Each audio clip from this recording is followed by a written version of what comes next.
Hello, COCC community. I am Christy Walker, the Director of Diversity and Inclusion, and today I have with me Kelsey Freeman, who is the Native American College Preparation Coordinator, and she is also the author of this brand new book, No Option But North, The Immigrant World and the Perilous Path Across the Border. And today we're going to be having a discussion with her on her experience in writing the book and just the process in which she did write it. So welcome, Kelsey. Thanks for having me, Christy, virtually and having me talk about the book. I'm excited to share. Absolutely, we're very excited to hear your insights. And so we're going to go ahead and jump right in. And I think the first question that I think is going to be on a lot of people's minds is, what drew you to studying immigration and collecting the stories of migrants who passed through the central Mexican town of Celaya? Yeah, so the foundation of this book comes from a year I spent on a Fulbright grant in central Mexico in the city of Celaya. Both teaching English at the local university and studying migration. So I spent my 9 months interviewing Central American migrants primarily that were passing through the migrant shelter where I worked. But what drew me to this issue really happened before. So when I was in college as an undergraduate, I was traveling in southern Mexico around Chiapas, doing research for my undergraduate thesis, which focused on Indigenous rights. But I was starting to see how intertwined Indigenous rights were with immigration. And I remember this conversation that I had with the man next to me on the bus. And we were talking, and he mentioned he had been deported from the US when I said I was from the US. And then he asked me straight out, he said, how is it that you can come to my country and study my people for 2 weeks while I've been repeatedly denied for a visa to go back and see my family in your country? And that to me cut to the heart of it. And I didn't have a good answer for him. I had no way to explain that system. And so it caused me to want to go back to Mexico and dig deeper into the world of migration so that I could have a better understanding of the ways in which nationality and class and race play a role in who gets to come to the US through our legal system and who is stuck in a situation where they have no option but to take a perilous journey through Mexico and across the border. Yeah, wow. That must have been really eye-opening for you, just the different scenarios, people being people and then just having these different experiences and limitations just simply based on where you're born. That's could be, I can imagine how shocking that must have been for you. Yeah. So a lot of I think that a lot of folks find it difficult to relate to this situation, like imagining what drives them to actually make these moves. Can you speak on that, and why these decisions are made, and why it's important for people to understand? Yeah, so I think a lot of times here in the US we don't understand just the impossible situations migrants find themselves in due to our policies and practices here in the US. So they're making choices that aren't really choices at all. So I think if we think about the main reasons that are causing people to flee, typically from the people I spoke to, over the course of 9 months, people were heading north because of family, to reunite with their family. And so I talked to mothers and parents that were on their 4th or 5th or 6th attempt on this journey to get back to their kids in the US. And no amount of security along the border is going to deter them from making those attempts. So that's a very real reason causing people to head north. The other two that were really frequent was lack of economic opportunity. which I think is easy to dismiss for some people in the US, but when it comes down to it, if your kids are struggling to survive, if you're struggling to make enough to feed your kids for them to go to school, and you could make in a day what might take months to make in your home country by going to the US, then you're going to do what it takes to support your family. So economic opportunity or lack of economic opportunity. And then the last one that's really growing is gang violence. And people increasingly, everyday citizens, find their lives touched by gang violence in ways that are impossible to avoid. So I talked to many business owners, for instance, that had a business in their home country, and it's really frequent for the gangs in that area to charge a monthly rent or a quota to business owners just for existing. And so what happens if you can no longer pay that rent to the gangs? Well, then you either have to do certain favors for the gangs, or your life is in danger and threatened, or you flee. And it's oftentimes for those in the Northern Triangle, that is Guatemala, El Salvador, Honduras, it's not enough to go to Mexico to be safe. Because of the transnational nature of many of these gangs, it's easy to be located. So really the only option for safety is the US. Wow, yeah. My family, like with my family, like I can relate to a lot of that. I am first generation born in the US. My parents both left their countries in South America to create a better life. And my dad left Chile, right before the coup and during the time of Pinochet, and my mom left Bolivia during Civil War. And it just, so I can only imagine. And when they left, there was a path for them. And, they both became U.S. citizens. They're both considered United States citizens, right? And, citizenship and immigration law, you say that, there's some people that are favored and certain types of people from certain countries over others. Can you fill in a little bit about that? Yeah, so in No Option But North, to provide context to all these stories, I dig into some of the history. So I talk about how our immigration policy has long favored certain nationalities over others. You can go back to the Chinese Exclusion Act, for instance, in 1882, that barred Chinese immigration outright. And then that kind of metamorphized into the national quota system that was implemented in 1910, 1920s, to limit immigration and to really confine it mostly to what were considered white people, primarily Western European people at the time. And so the legacies of those policies still exist today. And now we have a system where, at least when it comes to family and employment visas, which are 2 out of 4 main ways that people can get to the US, we have a rule where no country can receive more than 7% of the annual allotment of visas for each category. So that seems pretty reasonable, right? An equal amount of visas to everybody. But the problem is when you have a country like Mexico that has over a million applicants for what ends up being like 26,000 slots, it creates this horrible backlog for some countries, while others, that backlog doesn't exist. So I'll give you an example of that. So the State Department in 2019 is processing high priority visa requests for children of US citizens. So, citizens that want to bring their kids over. So high priority visas, they're processing those from most countries back from 2011. So backlogged somewhat, but for those same high priority visas from Mexico, they're still processing visas from 1997. Wow. So those, if you are a Mexican person who has that legal avenue to get to the US, you still have to wait 22 years for your visa to even be considered, and 14 years longer than people from most other countries.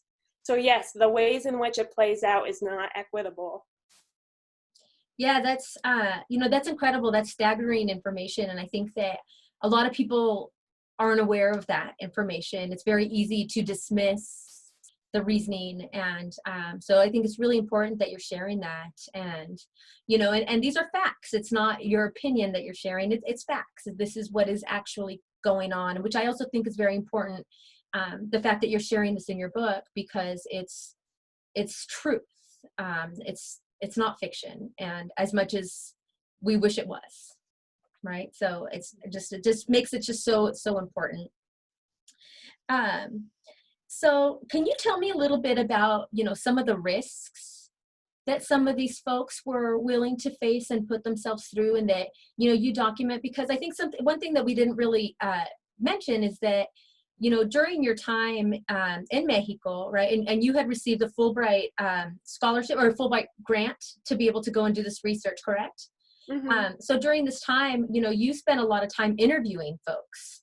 And so it wasn't just observation, it was really just that personal contact and the experience, like of really gaining people's stories and understanding. Like you could tell in the book that, which I am reading and it's amazing, I just want to say, but you could tell that you really were trying to honor their stories and just really be very truthful to their experience, which is again so important, and just so respectful to what they've gone through. And just can you speak a little bit about those risks that they were really willing to put themselves through?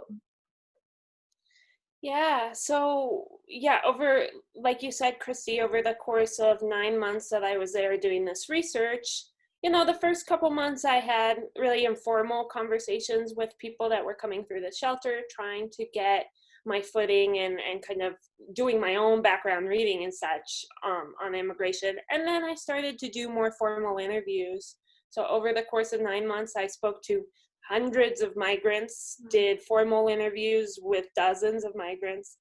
And yes, every person I spoke to had encountered some sort of violence on the journey north, which is really staggering. And it's a range. So there's so many risks that people take on. Most people had been beaten or robbed or held at gunpoint, either by random criminals or by migration authorities themselves or by members of cartels. So there's that form of violence. There's the simple, or not simple, but really real risk of taking what migrants call la bestia, which is the freight trains that snake through Mexico that many Central Americans rely on. So imagine running alongside a train that's moving 20 to 40 miles per hour, a train that was never meant for passengers, and trying to leap onto that train and pull yourself up top. You know, people fall, people lose limbs, people lose their life. And so then on top of that, you take into account the fact that a whole industry has evolved focused on cartels kidnapping migrants en masse. So we're talking about hundreds of migrants at a time being kidnapped, held in houses, and held for ransom until their family members in the US pay for their release. And then one of the most striking things is just the level of sexual assault and rape that people face as well.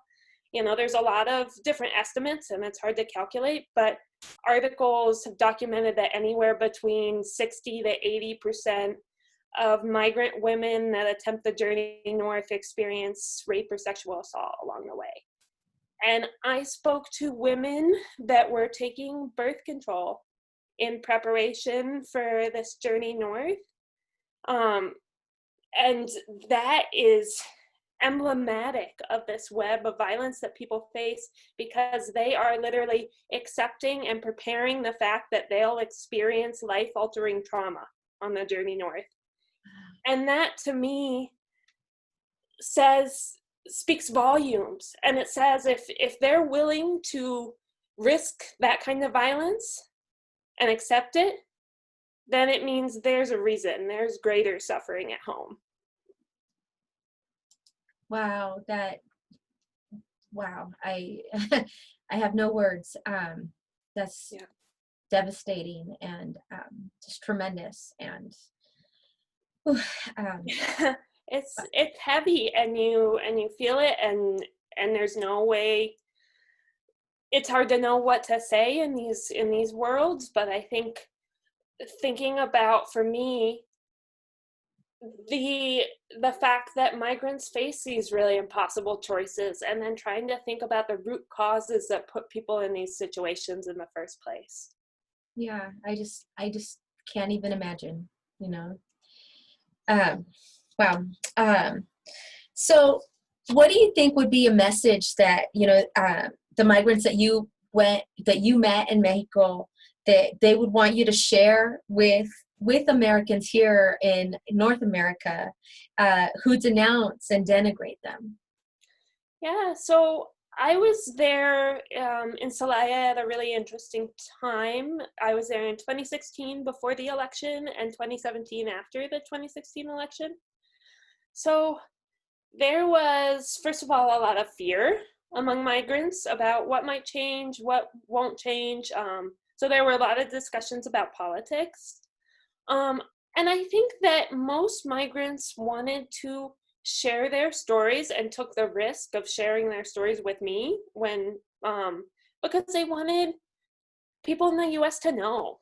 They wanted them to know about, again, this web of violence that they have to navigate, about the choices that aren't really choices at all. And I think they also wanted to share their story to push back on narratives that characterize them as less than human. So that portray migrants as criminals, or as gang members. Um, and so I think they were trying to, or they wanted to share and to pass on a sense of empathy for the situations they were in. And what I try to pass on is respect for them as people, and for the tough choices they face. Yeah. Yeah, that's incredible, and I really feel like you did do that in the way that you presented them in this book, and just you know, so would you mind sharing with us an excerpt of your book? I think that our audience would appreciate, just maybe hearing from you a little piece of this, and then if you wouldn't mind kind of setting the scene first. Yeah, so yeah, I'd love to share an excerpt. Um, and I think I'll read from a story it's called Una tortuguita que se llama Chapulín, which is about this family that was one of the families that I spent more time with. They stayed in a long-term shelter in Celaya, and the parents were the mother was 8 months pregnant, and then they were also traveling with their 3 and 6-year-old daughters. So I'll read a little bit from that excerpt, and then I'll also share. I'll bring up here on the screen some photos, because one of the cool parts of this project was I got to collaborate with my sister, who's a local Ben photographer, who lives with me, Tess Freeman, who took portraits of some of the migrants that I interviewed and photos of scenes around Celaya, that really add layers to the book. So they're in the book as well. So I'll bring up those photos that have to do of these girls from the story.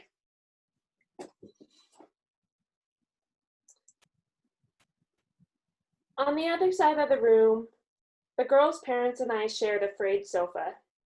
They were Jose Ernesto and Jackie, an El Salvadorian couple heading towards Houston via La Bestia. Jackie's belly bulged out over the top of her jeans, and her shirt crept up the mound. She was 8 months pregnant. The family had left El Salvador in October 2016, but it stopped in Hidalgo in November so that Ernesto could work and save up enough money for the rest of the journey. Why would this family choose to leave El Salvador, especially when the journey is arduous even for a single male, much less for a pregnant woman and 2 little girls? "We're going for them," Ernesto began, glancing at the girls in the corner, "so that their future is different." And now was the time to go. The family had run out of money in El Salvador, and jobs were scarce. "There, where we live, it's pure coffee plantations," he said. There referred to the rural village where Ernesto and Jackie had spent their whole lives.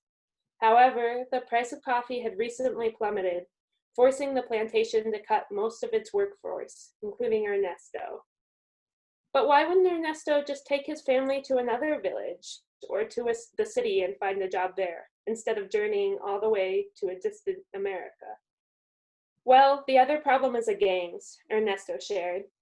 "At least in the old days, one could go and work in another town, but not anymore.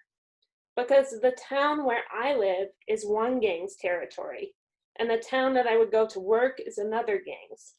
Just because I live in one territory, I can't go into another gang's territory anymore." Indeed, economic opportunity and gang violence are inextricably interlinked in countries like El Salvador, Honduras, and Mexico. "For this reason," Ernesto continued, "many of us are migrating.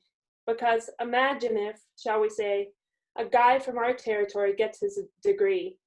He can no longer go look for a job in a factory or business in another town. Why? Because he'll go to work for 2 or 3 days and then, well, the gangs will ask for his earnings. And if he doesn't give it to them, they will kill him. Or they'll say he has to become part of the gang. Because of this, many people don't go look for jobs elsewhere. They prefer to leave for the United States." Ernesto told me that the journey north was most difficult on his wife and children, but "nothing bad has happened to them so far," he said. "Thank God."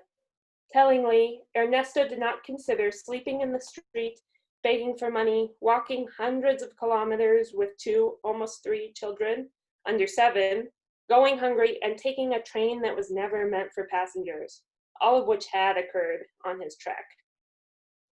He knew there were a lot worse things that could happen on the road north, especially to women. The family's first attempt to leave in early October 2016 had been unsuccessful. They crossed the Mexican-Guatemalan border, but only as far as Tapachula, Chiapas, where the van they were taking was detained at a checkpoint. On their current journey to the border, they had decided not to risk public transportation, which was more likely to be patrolled by immigration authorities. Instead, they had walked across the entire state of Chiapas. Ernesto described one night where it was pouring rain and they had nowhere to sleep. The girls were soaked through their pink sweatshirts. Eventually, the family came across an old abandoned car. Crawling underneath, they spent the night there, the raindrops percolating through the rust and plastering their foreheads. "Yo estaba temblando," Jocelyn, the oldest daughter, suddenly interjected. I was trembling. I had been unaware that she had been listening to the conversation. I pictured 6-year-old Jocelyn sleeping under a rusty car in the rain and wondered what her innocent mind made of what she had already been through. 6 is old enough to comprehend that the life you are living is transitory. 6 is old enough to grasp that there are certain evils that even your parents can't shield you from. The rain hits your face and they can't keep you warm. At 6, you recognize that it feels scary to grab the rungs of a freight train, but you're not old enough to understand why you're doing it. You carry all the emotions of the world inside you, but none of the logic. I wondered what other emotions Jocelyn carried inside as the family walked for 3 more days before arriving in Puerto Escondido, Oaxaca. Amidst the surf vibe of this beach vacation town, they slept in the streets and begged for money from tourists. From there, they would go by train. Since she's pregnant, it's up to me to fight with the bags and get the girls on, Ernesto said. If the train stops, we get on, but if it doesn't, no way. Not getting on the moving train meant that the family would often have to wait days to climb aboard or walk even further distances. But there was no better option. Do you feel vulnerable? I asked Ernesto as his wife accepted an animal sticker from her oldest daughter. Yes, I do. There was certainty in his words. Because I have everything here, he continued. Everything was his wife, his 2 girls, and his unborn baby. I couldn't help but think that Jocelyn picked up on the subtleties of her own vulnerability, storing them away in layers deep within herself. What parts of this experience would she carry with her going forward? What would become the unwritten notes in the tune of her unconscious?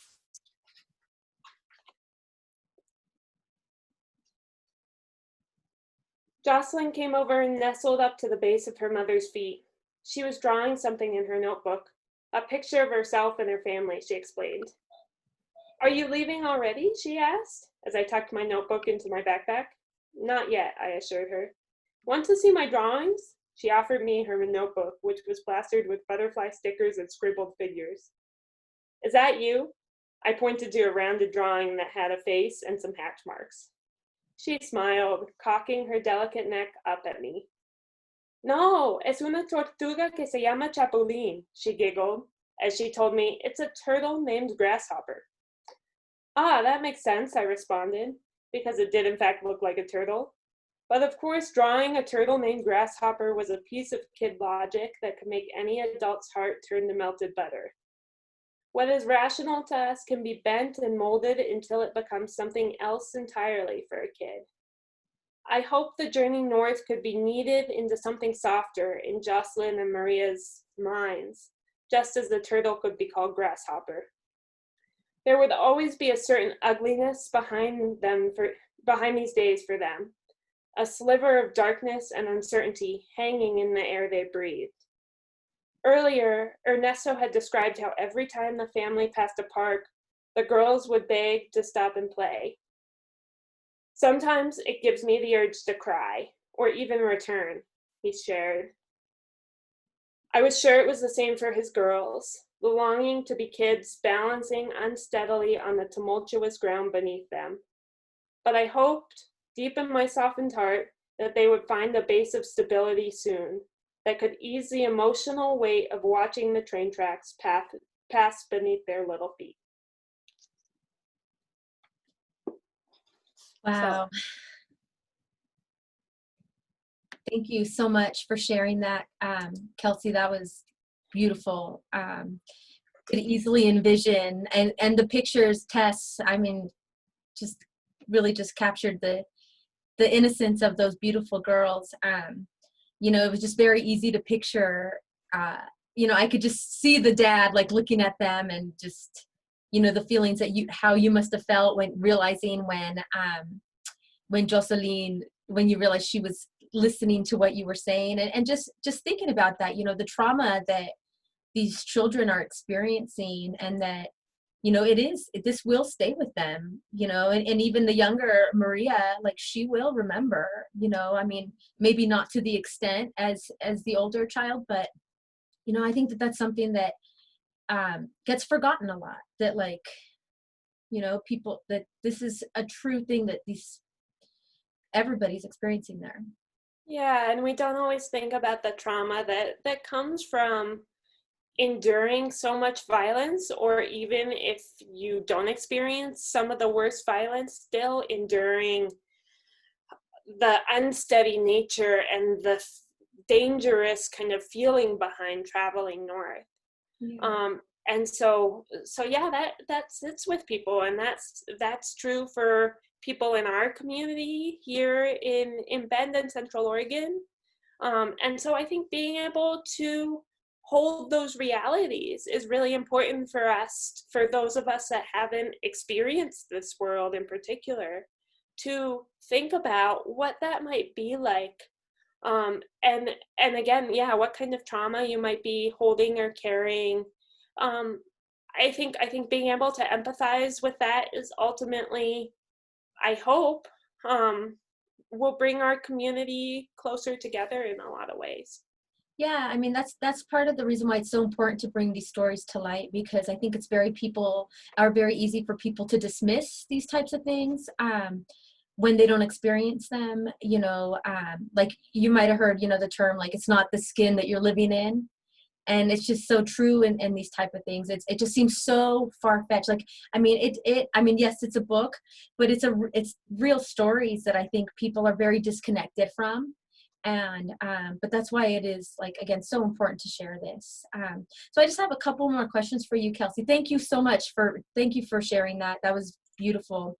But so migrants have a little voice in determining U.S. policy, and as we know. But what do you believe that U.S. citizens can do to change the narrative around immigration and create more humane policy? Yeah, so I think there's a couple different parts to this. There's the shifting of the narrative, right? And then there's kind of engaging more with policy. And so in terms of shifting the narrative, I think going back to, okay, how does our system work? And what are the facts? And so I think often when we hear people saying, like, well, why can't migrants just get in line? Why can't people just come legally? I think reminding people that oftentimes there is literally no line to get in. And the only lines that do exist sometimes will take 22 years to go through. So I think bringing people back to those realities is really important. I think shifting the narrative to how we talk about people too. So, like, as opposed, that we hear the terms alien and illegal people, describing people as illegal, and that criminalizes migrants in a way that does not recognize their dignity as people, and that puts them in a box that then it makes it easy to put in place policy that really degrades them. And then I think being willing to, whatever your opinions are on immigration, being really willing to hold these stories and these realities inside and think about, what would I do in that situation? What would I do if those were my choices? And I think there is a role to play for those of us that feel really impacted by stories like this, to speak out on immigration reform, because it's my firm belief, I think, that the burden of calling for a more just and sensible and human-focused immigration policy shouldn't just fall on immigrants or those who are impacted by these decisions. It should fall on all of us. So I think there's a role for allyship on these issues in the political process, both locally here in Central Oregon, in the state of Oregon, statewide, and nationally too. Immigration policy is changing so fast right now, and it flipping all the time. So I think it's really important for us to keep up with what's going on and what's changing, and to speak out on things that we might not agree with. Yeah, I think that's so true. Empathy and compassion. I think that a lot of it, like, it shouldn't matter what side you lie on politically, like, that really shouldn't make a difference. What should make a difference is human decency. And, I think that, again, that message is very clear throughout your book. And so just, again, thank you for writing this. Thank you for taking the time. Thank you for helping be a conduit for these folks' voices, to be able to share their stories and to, maybe hopefully inspire some change. And so I just really appreciate that. Is there any last leaving words that you would like to share with us? Just that, the goal of No Option But North in this book, or one of the goals, is to connect the structural issues with these stories and people's lived realities of what they're facing. So it's to give voice to the structural injustices and inadequacies that render these stories possible in the first place, rather than seeking to speak for migrants or to give voice to the voiceless as if they don't have their own voices. I think really the goal is to focus on the policies and practices that are creating these situations through the lens of understanding what people are going through. So I hope the book does that. And I hope that during this time too, if you are interested in purchasing the book, that you do so through a local bookstore. Roundabout Books has it, Dudley's has it, Herringbone, Paulina, all our Central Oregon bookstores has the book, and many are doing online orders and porch delivery and all these really creative ways to stay afloat.